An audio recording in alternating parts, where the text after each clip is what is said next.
everybody, and welcome to a very special Fight and Focus here on Fight. I'm Josh Shernoff, and I am joined by a multi-time Hall of Famer, multi-time champion, and a man who, after a number of years, is about to make his return to the squared circle.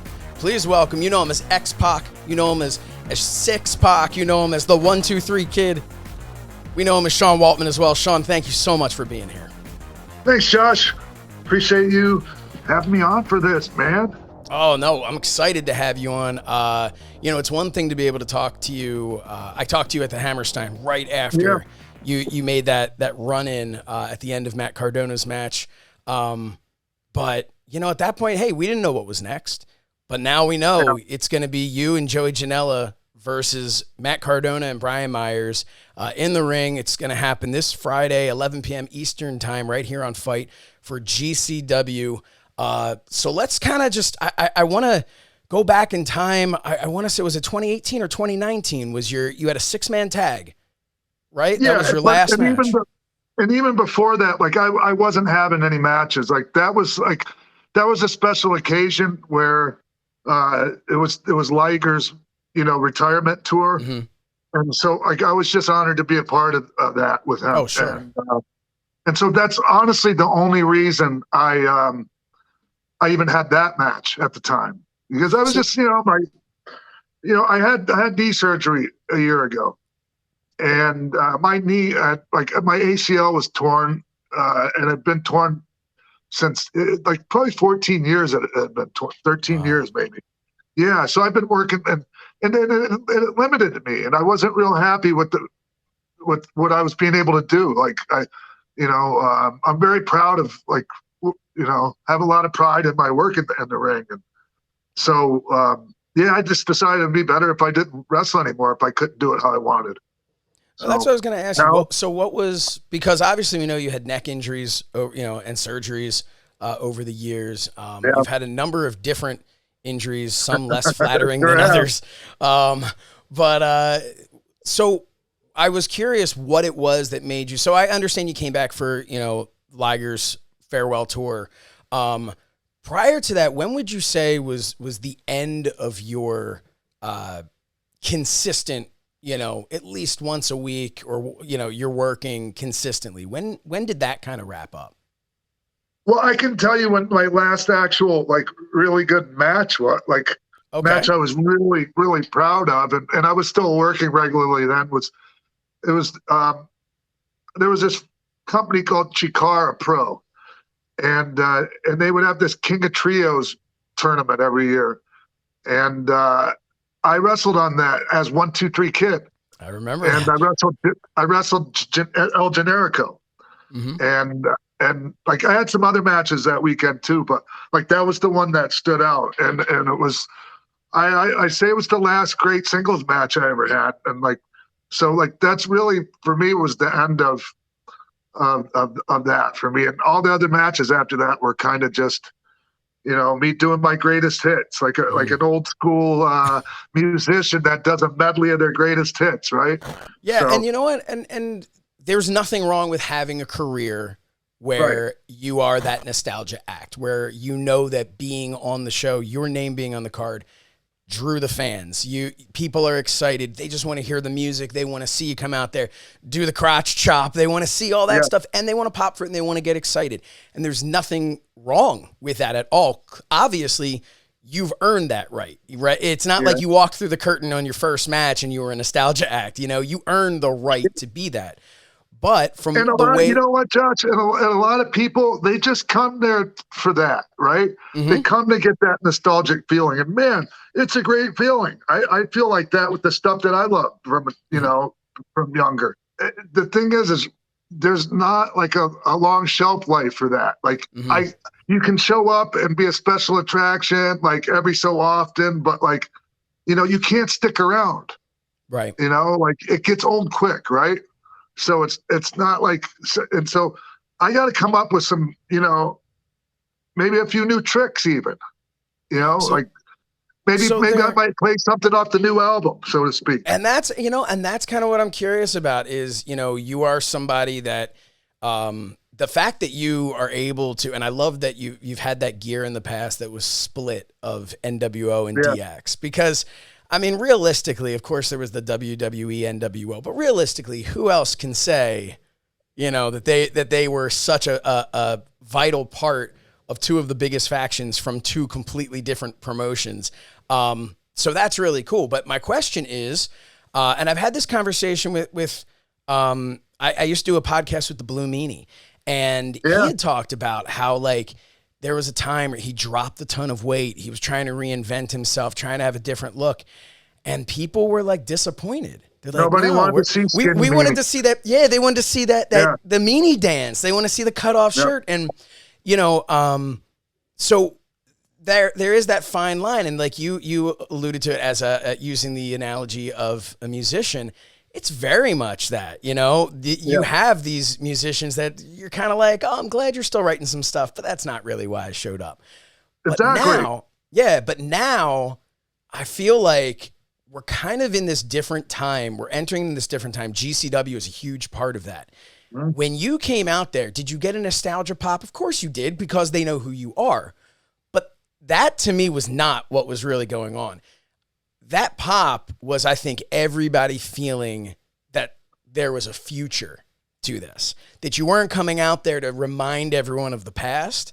That was at least the feeling I personally had, and just from looking around the building there, that there was this feeling of, okay, yeah, we know him from the past, but he is here to create something new. Something different is going to happen. He's not here to just wave hello and say, hey, guys, remember me. And that was exciting. So like you're saying, Josh, like the initial pop, it is that, right? It is that nostalgia and just so happy to see you or whatever, right? But once I got in there, man, I had to do something, because it goes from a big happy feeling to then, once the guy gets in there and tries to do something, if he looks old and can't move in there, it becomes a sad feeling right away, right? Like, it's like, oh, and so I wouldn't want to be that guy. So I was so happy, man, that when I got in there, I was able to move like I did when I was a kid. Man, were you ever that spin kick to Brian Myers, where I think somebody in the third row caught his head? That was I just was watching that, and I was lucky I couldn't get my footing, man. It's that smaller ring, right? It's just trying to navigate around that. But so, I was flipping around in there, Josh. How do you remember all the beer and soda and everything? Blue ribbon. It was everyone was throwing stuff, right? Everyone was throwing stuff at Cardona. So, okay, you're in there. You obviously showed how quick you were, how you're back to the way that you were before. But if there's a difference, you talk about how somebody shows up and they're old and they're slow and they're out of shape. Man, just from me looking at you in person, you look like you're in the absolute best shape you have ever been in. Is that fair to say? At least aesthetically. I don't know how you're feeling, but at least aesthetically. Well, there's a couple things I got going. Like, there's some injuries that'll never be repaired, but I'm fine. I can work around some of that, almost all of it, actually. But yeah, man, like I'm lean. I look good without a shirt on. I got some abs and all that stuff. So, and that's what a lot of the guys my age are starting to take care of themselves better. And I love seeing that, man. Yeah. Not to make this about other people. I'm talking about me right now, but I just love that, man. I want great stuff for all of my contemporaries, man. But yeah, I we'll see how I feel after this match. But like, man, I couldn't ask to feel any better than I did that night, man. Yeah, that was a special night. So you're having this tag match, and first of all, not a bad way to. I don't know if there's going to be tag rules because this is GCW, so I don't know exactly. This might be every man for himself by the time you get in there. keep some semblance of rules in there, man. It makes for a better match. I agree. But so you're going to be in this match, you and Joey Janela versus the major players, I think is what they're kind of referring to themselves now, Matt Cardona and Brian Myers. So a couple of quick things. Obviously, those guys, best friends, known each other forever, former tag team champions. You and Joey Janela, I know you guys know each other, but never teamed to my knowledge. Have you ever teamed together? Yeah, we were the JPW tag team champions for a second. Well, that shows you my knowledge. We never lost them. So you're still the longest reigning. There you go. All right. So so that's, I mean, it's exciting. I think people are just really, really pumped for it. And again, it's 11 o'clock Eastern time this Friday night right here on FITE. And it's just the idea of being in there with a guy. Matt Cardona is as talked about as anybody right now in professional wrestling. He just became the NWA world champion. He's at the top of his game. You guys, I mean, the seeds were kind of planted here on social media where he was just having a little, I'd say a little fun at your expense. But there was some back and forth between the two of you. Yeah. What made I'm not you used to that, man. I'm not used to that, Josh. Yeah, I mean, how did you feel about that? Was that something that you did kind of have to say, like, okay, hey, we're building something here. Right. So, like, when I was more active and, like, actually, like, part of, like, whether it was WWE, WCW, or like social media went around back then, but I was thick-skinned, man. You could talk shit about me all day long or say whatever you want to me. And even up until I kind of quit, but, man, I became like a way more chill person over the past several years. Mm-hmm. And like I don't talk shit on Twitter anymore, or like even if I'm mad like about something, I refrain from doing that. Yeah, a lot of people could learn from that. Well, man, it just helps me from a peace of mind, Sure. And I don't have the bandwidth for all that shit, and, but man, I decided to make a comeback, and I mentioned it on the bump, when I was on the WWE show, and Matt jumped on that right away. Well, you saw what he said. I can't remember exactly, but but it was. He started going in heavy on me right away, right? And I just I'm like, oh, I guess I got to respond, and like it. I'm used to it again now, but at first I'm like, I don't like this. Yeah. But so then I'm the guy that gets along with everybody. Yeah, right. Now you have to be back on the internet talking. So now you're having this, and it is a tag match, but of course, obviously, so much of the core of this is you and Cardona that built from that. Do you? When you look at Matt Cardona, forgetting the offensive things that he said to you and whatnot, I mean, what better guy out there in the indie scene right now for you to be able to have this first match back with? There isn't a better one. Yeah. What are your thoughts outside of the aspects of his personality that might leave something to be desired right now? What are your thoughts on what he's been able to build and the way he's been able to put GCW on the map? Well, because I paid attention to him when he started doing his social media stuff still in WWE, right? Mm-hmm. When he was frustrated and he was like, this, I'm going to, take it upon myself to get over and get noticed. And so it was no surprise to me that when he left there, he was going to do great things. I mean, to say I thought he would do this much, no. But there's no one on top of their game outside of WWE more than Matt Cardona right now. That's a fact. Yeah. Maybe he's an asshole or whatever, but seriously. Yeah. I think he's really taken this broski or whatever his personality is, and he's made it him. It's become him. It happens with us. Scott Hall became the bad guy, Razor Remote, literally. Yeah. So. Yeah, we do that sometimes, and I think he's kind of in that right now. he's maybe a little too much. Yeah, he's in the zone. He is who he is, and he is very confident in who he is. And why shouldn't he be? He's NWA champion. Maybe one reason he shouldn't be overconfident is because he's going to be facing you in just a couple of days here. So, I mean, I personally am so excited for it. I have a couple more questions for you. Sure. The first one I'm gonna hit you with is not a question I know that maybe you've ever gotten before, but you had brought up that Chikara match as the 1, 2, 3 kid. I remember that. I thought that was so cool. But as a guy with a beard myself, I recently shaved, and after a couple years of not having a clean shaven face, and I wasn't really overly thrilled with what I saw underneath here. It was somewhat... Me neither.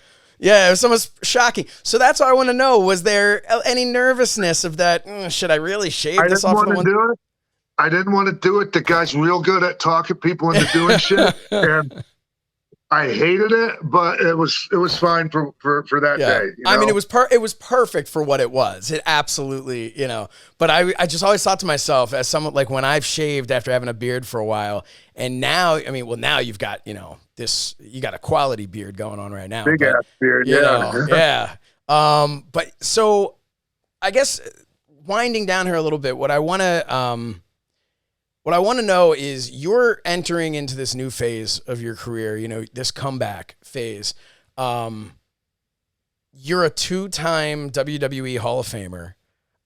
Your career speaks for itself.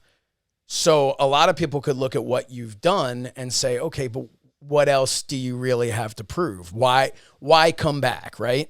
There's the fans and all of us who go, well, why should he come back? Because we love watching him. Come on back, right? Yeah. But for you, what is your motivation? What is it? Something you have to prove to yourself? Is it just, hey man, I love this and I feel like I can go again? What is the mindset for you to say, okay, you know what? I'm cleared now. I want to jump back into this. Hey, so like a while back, I think it was Hunter was telling me, Flair told him, hey man, wrestle while you can, because it's, soon enough you're not going to be able to, like, just do it while you can, because I mean, if you love it, and I do, man, and I think I can still go out there and add some good stuff to my body of work, Josh. Mm-hmm. And I think there's some people out there that want to see it, maybe not everyone, but, I think there's a decent amount of people that probably want to see it. And, I think I'm doing it in the perfect place, GCW. Yeah. So that was nothing about, it's not a money thing. It's not a, cause I make more money doing signings. Yeah. Right. And that's honestly the thing.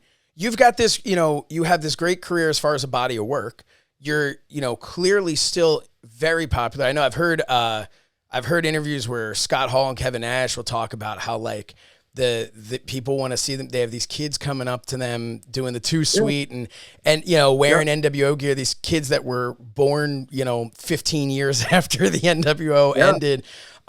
So I mean, you're still in such high demand for that. So obviously, I think to me, it definitely shows there's a love for this. And a lot of people, I've heard people say with somebody who is more experienced, where they'll say, well, now they should be teaching. And for me, I look at it and say, for you to be able to give to the next generation of wrestlers, what better way for you to teach somebody than for them to be across the ring from you and actually be Josh, I've been a teacher in that respect, like since the time I was in WWE. Like, it was what I did. And, because I was taught well. Mm-hmm. So yeah, man. And Mr. Perfect, he taught us that, we pass it on. And, so I feel like it's a duty of mine, man. I got a lot of great things, like wrestling gave me a lot of great, things, I mean, it was tough. It was you sacrifice a lot too, physically, mentally, family, all that. But, man, I just want wrestling's on a course to be a better, like the culture and everything, just to be better than it was when I was doing it, man. and be a better, like, just a better experience for the people coming up, and I think I'm not going to get into a whole thing that's been in the, the news recently, but one thing that did come out of it was where somebody was talking about issues they had with somebody else. And the one person they mentioned who came up and thanked them, who was respectful, who was everything that in their, and look, I'm not going to get into all that. This was their story, but they said you were the one that they never forgot, that you were the one who came up and thanked them and were respectful. And so you're walking the walk there. And that's, a great thing to see, that you want to leave the business better than you found it. And you're doing the work to make that happen. And I think it seems to me, at least from the interactions we've had and how I've seen you with other people, with the younger talent out there, that you really are out there just helping people, trying to better the business. Joe, like I was a pretty flawed individual at one point, man. I still have plenty of flaws, but there's nothing you can do about the shit you do in the past. But like, you can put in the work to change and to be a better person, man. Like it's hard work, but you can do it. And I feel like I did it. And I just feel like, that gives me the opportunity to like pass that part on to the younger guys too, and ladies. So the last thing that I want to ask you here, and then we'll give one more plug to this show, but the last thing that I want to ask you is, on certain shows now, there are podcasts out there, like Something to Wrestle is an example of one, where there's a lot of talk about how you were kind of the measuring stick at a time in the WWF. You were a guy who they would say, oh, we're not sure about this guy. Send him out with 1, 2, 3 Kid. Let's see what, and then see where they stacked up. That's something that as a fan, I wasn't aware of back in the day. Sure.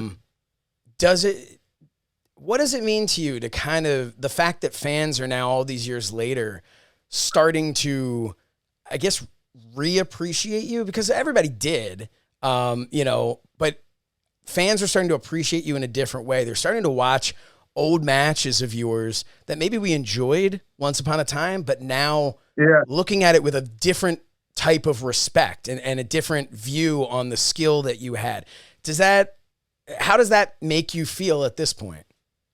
It feels good, because there at one point, and I understand this completely from WWE standpoint, but like I felt like I was kind of erased for a while, and I know why. Like, I was a complete mess and another train wreck, and just bad publicity left and right, So,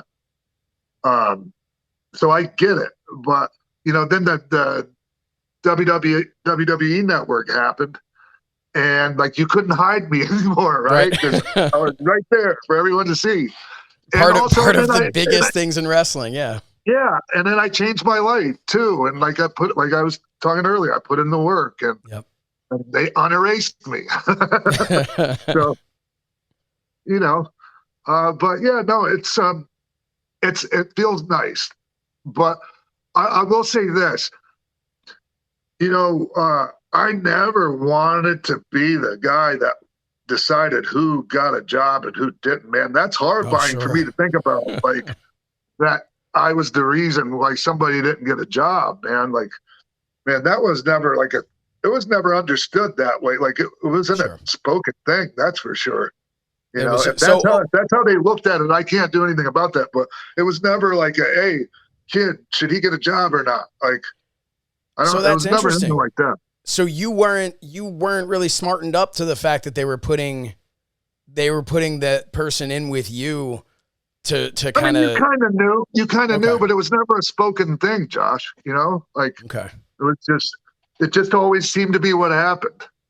Well, you know what? It's going to happen again. It's going to happen on Friday, because Matt Cardona, he's this meteoric rise, him and Brian Myers both. But now they got to get in with Sean Waltman, and I think Sean Waltman's going to let everybody know just from this match whether or not they're actually as good as they claim to be. The show is GCW, and it's going to be coming to you live 11 p.m. Eastern time this Friday. on the 25th of February. You do not want to miss this. It's going to be Sean Waltman with his in-ring return, teaming with Joey Janela versus Matt Cardona and Brian Myers. I am so excited for this. Sean, thank you so much. I can't thank you enough for taking the time to come on this show on Fight and Focus and talk to me a little bit here. It is always my pleasure to be able to speak with you. So thank you and best of luck. I appreciate you having me, man. Thank you so much, Josh.